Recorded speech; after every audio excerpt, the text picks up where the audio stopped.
de luz, el progreso cristiano que ostenta como emblemas el hacha y la cruz, reclinada con mágico hechizo en las faldas del Ande antioqueño, a mis hijos las sendas enseño que a la gloria conducen y al bien, y las horas les muestro en que puedan pronunciar con orgullo mi nombre y mi fama los pueblos asombre y coronen con lauros mi cielo.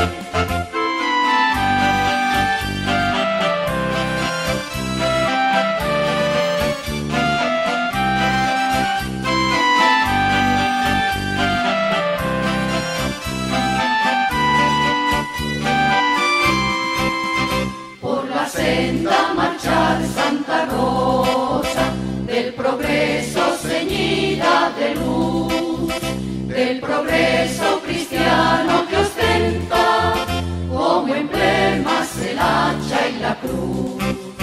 Id valientes en pos de la meta, Dios señala del siglo el progreso, conservando en las almas impreso ese rayo de célica luz. Un gran pueblo es aquel que enarbola en un brazo filosa herramienta y en el otro cual áncora ostenta el sagrado pendón de la cruz.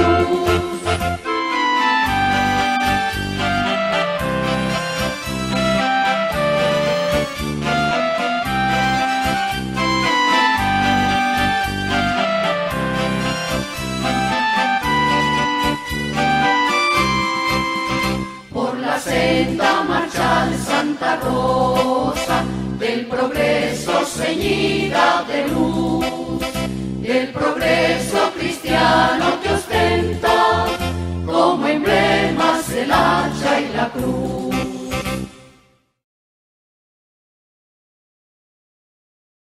Santa Rosa de Cabal, historia, crónicas e imágenes.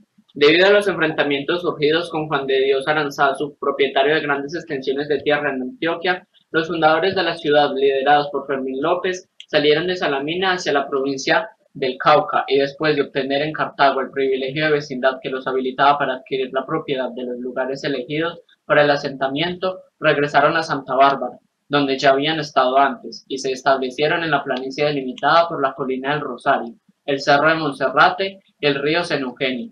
Más tarde, el 13 de octubre de 1844, se publicó oficialmente en el caserío el decreto del presidente Pedro Alcántara Herrán, autorizando la fundación de un sitio llamado Cabal, ubicado en el cantón de Cartago, provincia del Cauca, República de la Nueva Granada. El territorio nacional se dividía en provincias, estas en cantones y los cantones en distritos parroquiales que constituían lo que hoy son los municipios. El sitio de Cabal fue erigido posteriormente en aldea. Aún no reunía los requisitos para ser distrito. Fermín López había nacido en Río Negro, Antioquia. Murió 2 años después de la fundación a la edad de 82 años. Según el acta de defunción, y el vacío dejado por el deceso del caudillo sería llenado por el primer sacerdote que tuvo la población, el padre José Ramón Durán de Casares, un legendario personaje oriundo de Cali, que además de orientador espiritual, fue músico, platero, relojero, carpintero, huaquero, minero, cazador y diestro jinete. El padre Durán era casi un funcionario gubernamental, ya que recibía del Estado un salario y era el encargado de adjudicar las tierras a los nuevos colonos. Para evitar que en sus frecuentes ausencias alguno de los niños en peligro de muerte muriera sin ser bautizado, el padre Durán delegaba esta función en una de las señoras de la aldea que administraba el sacramento en caso de necesidad con, entre comillas, agua de socorro, y pidiéndose así que el infante quedara atrapado en el limbo sin poder ingresar a la mansión celestial. La persona sindicada de vagancia era retenida y sometida a un proceso, y si era declarada culpable se condenaba a poblar los sitios desiertos.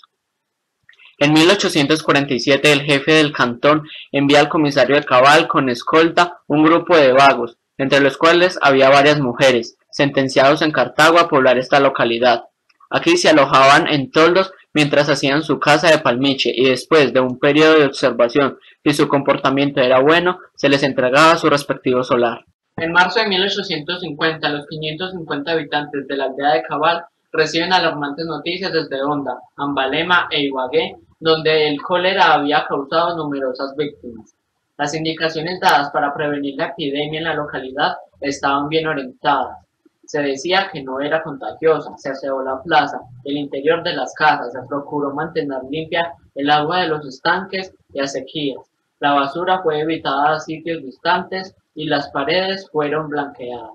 En 1852, la Asamblea Provincial del Cauca, con sede en Buga y conformada por los diputados de todos los cantones de la provincia, eleva a la aldea a la categoría de distrito y le cambia el nombre por el de Santa Rosa de Cabal, como querían sus moradores por haber llegado el día consagrado a la Santa. El distrito parroquial de Santa Rosa de Cabal tenía en 1857 aproximadamente 2.300 habitantes diseminados en el centro de la población y sitios como Frailes, Huacas y San Juan. Las diversiones consistían en bailes organizados en la plaza o en las casas complementadas con la riña de gallos. El juego de billar solo se permitía los sábados de 7 a 10 de la noche a la luz de las velas y los domingos de 12 del día a 12 de la noche. Quienes fueron sorprendidos jugando billar en horas de trabajo eran condenados a pagar de 10 centavos a 30 pesos de multa o a laborar en obras públicas por una temporada. Eran comunes los exhortos entre los alcaldes solicitando la captura de delincuentes. En cierta ocasión se pedía al alcalde de Santa Rosa la captura de 2 prófugos. Uno de ellos, de acuerdo con el exhorto, se encontraba en el distrito cumpliendo funciones de sacristán. La respuesta se extravió y no llegó a destino, generando una temeraria acusación contra el mandatario de permitir en su jurisdicción el asilo de reos. La réplica del funcionario nos permite impedir la tranquilidad que se vivía hasta el momento. Entre comillas, de ninguna manera he consentido o consentiré que delincuentes se paseen impunemente por las calles y plazas de este distrito, el cual en 17 años de existencia no ha habido necesidad de seguir sino 2 causas criminales, pues sus habitantes han sabido obedecer las leyes y las autoridades han tratado siempre de cumplir religiosamente el juramento sagrado que han prestado. Corría el año de 1857 y el firmante de la enérgica misiva era Martín López. El cargo se diluyó cuando el acusador se retrató. El distrito de Santa Rosa era relativamente pobre. Las reses eran escasas pero abundaban los cerdos. En octubre de 1858, el impuesto de degüello registraba el sacrificio de 2 reses y 16 cerdos.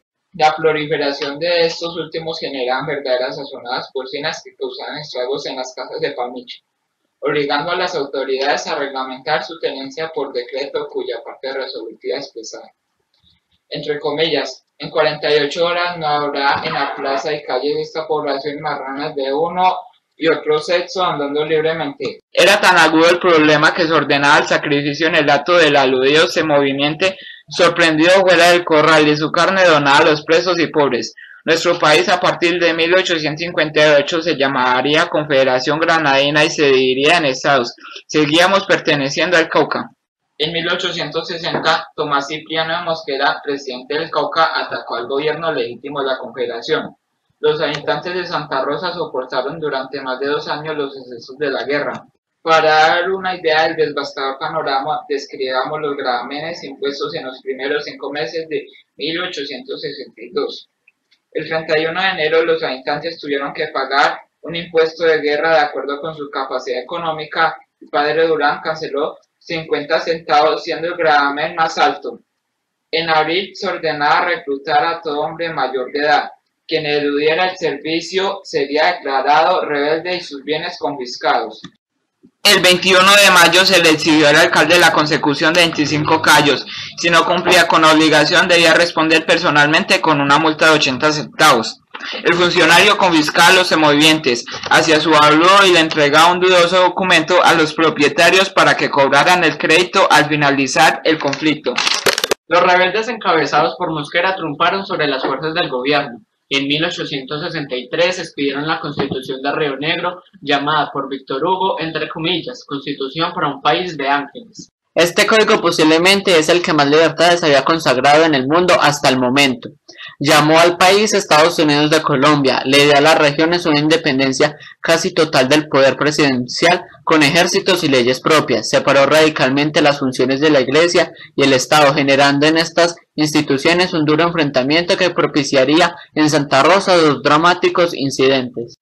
En 1863 Santa Rosa fue degradada a la condición de aldea, como represalia por la poca colaboración que la población le dio a las fuerzas de Mosquera. En esta fecha se presentó ante el padre Durán el corregidor para exigirle el juramento de sumisión a la ley y acatamiento a la autoridad civil como lo ordenaba la nueva constitución, pero el clérigo, por considerarla contraria a la soberanía de la Iglesia, se negó rotundamente, lo que le valió el destierro en el Ecuador, a donde partió en medio de la consternación de un pueblo al que había orientado desde su fundación. Regresaría en 1867. En 1864 nuestra ciudad era la villa de Santa Rosa de Cabal y con Villa María pertenecía al municipio de Quindío, cuya capital era Cartago. Hacía parte del estado del Cauca, que abarcaba casi la mitad del territorio nacional, cuyos límites se extendían desde el Golfo de Urabá al Amazonas. A partir de 1863 la educación era obligatoria para los niños de 7 a 14 años, y quienes se encontraban en la edad estipulada sin que estuvieran matriculados podrían ser retenidos por los agentes y obligados a ingresar a la escuela. El maestro enviaba al alcalde la relación de alumnos que faltaban a clases, quien sancionaba a los padres de los reincidentes en inasistencia con multas de 4 centavos. El maestro remitía con frecuencia planas de los alumnos al jefe del municipio del Quindío, en Cartago, quien agradecido enviaba efusivas felicitaciones. Curiosamente, contrario al espíritu de la tolerante constitución, la disciplina era severa. Las penas, de acuerdo con una ordenanza de 1865, consistían en amonestación, represión en presencia de alumnos, privación de paseo, sujeción a permanecer arrodillado, arrestado en el calabozo del establecimiento, pérdida de premios, pena de dolor con la férula solo por faltas muy graves y la expulsión cuando el alumno pervirtiera a los demás. En 1866, Domingo Recio, el maestro de la villa, quien a través de las cartas al alcalde revelaba un profundo amor por la profesión, informaba al comicio sobre la necesidad de castigar a algunos alumnos con penas de dolor y arresto en el calabozo, entre comillas, donde los jóvenes tunantes podían dedicarse a reflexionar entre las 4 paredes del desnudo y tenebroso encierro. Abro comillas. Lo hago, decía, para salvar mi responsabilidad ante Dios, ante la ley y ante la sociedad. Cierro comillas. También existían los estímulos. Los sábados por la tarde los escolares y el preceptor iban al campo a efectuar ejercicios gimnásticos. Asimismo, cada vez que el estudiante efectuaba acciones notables o presentaba correctamente sus tareas, recibía por parte del maestro una tarjeta con la palabra, entre comillas, premio. Al final del mes el alumno obtenía 5 centavos por cada 10 tarjetas rotuladas, entre comillas, premio. En el presupuesto de la villa había un rubro que garantizaba el pago y hacía parte del capítulo dedicado a la instrucción pública. En diciembre de 1869 repicaban las campanas de la iglesia a las 9 am, anunciando la iniciación de uno de los 2 exámenes escolares que se hacían al año. Los examinadores eran el sacerdote, todo el comicio, consejo con sus 5 vocales, el juez y el procurador. Asistían los padres como observadores. Los jurados evaluaban las respuestas con bolas blancas y negras. Calificaban con las expresiones muy bien, bien medianamente y muy malo. El padre Durán preguntaba al Padre Nuestro, los sacramentos, las obras de misericordia y hacía persignar a los alumnos. Se usaba la pizarra y la arena para efectuar las 4 operaciones, ejercicios con números quebrados, complejos y decimales. En urbanidad se indagaba cómo debía ser la voz en personas de respeto. En citología, los deberes del hombre con la sociedad, la familia y consigo mismo. También era objeto de examen los derechos del hombre, la constitución del estado del Cauca, la lectura y la edición política de América. La agotadora jornada terminaba a las 3 de la tarde. Los caminos, calles y puentes se hacían imponiéndole a la población una contribución en servicio personal de acuerdo con su capacidad económica. Por este método se hizo en 1869 la apertura de la calle Real, carrera 14, hasta la quebrada Italia. El alcalde fue facultado para repartir los solares adyacentes en la vía. En 1878 se empezó a empedrar la vía citada también en forma comunitaria y obligatoriamente.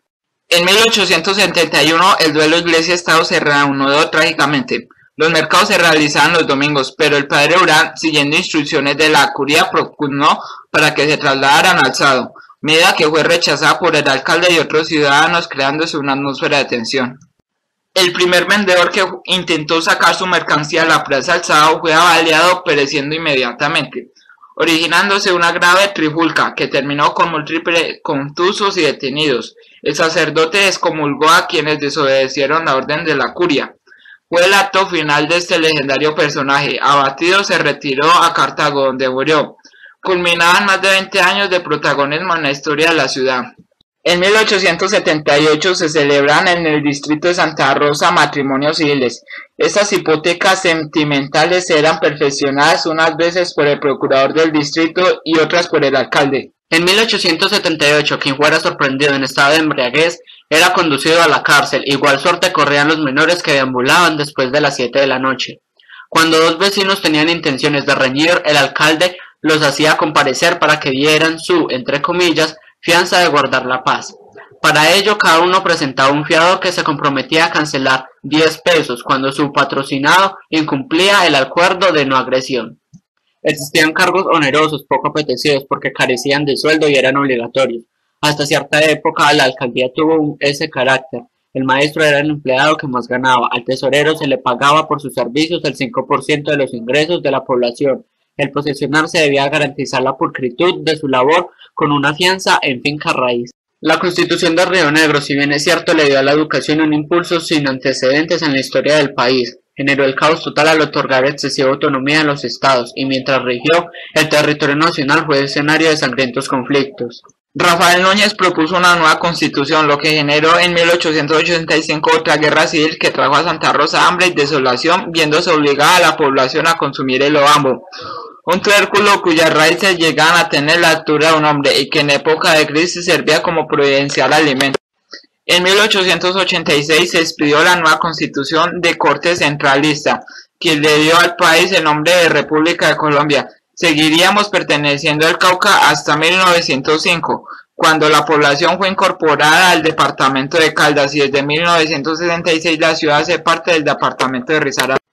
A principios del siglo, un connotado obispo visitó a la ciudad y sus habitantes le ofrecieron múltiples atenciones culinarias que tenían como elemento